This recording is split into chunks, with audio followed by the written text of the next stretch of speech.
Falling back and springing forward could soon be things of the past here in Maine. The Committee on State and Local Government now considering a proposal that would move Maine out of the Eastern Time Zone and into the Atlantic Time Zone, eliminating daylight saving time.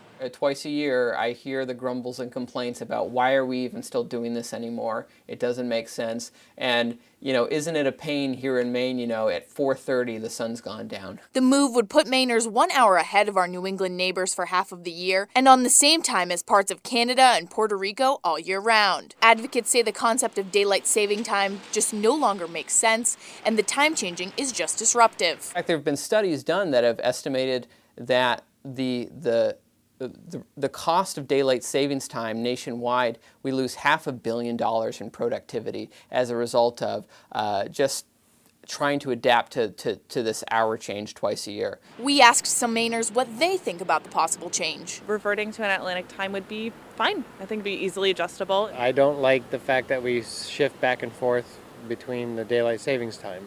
And to me, it seems more natural to be in the Atlantic time zone. Fallback's definitely my favorite holiday, so I would miss it, but I think it would be odd if we were the only state in the vicinity that did that. I think it would get a little too confusing. Senator Brakey says although he generally supports the move, he agrees it could cause some problems for Mainers who regularly cross state lines. If the final bill that came out of committee were to say that, Maine was going to do it alone, I might have some pause and reservation about that. We could pass it and put a clause that says, only if Massachusetts or New Hampshire were to also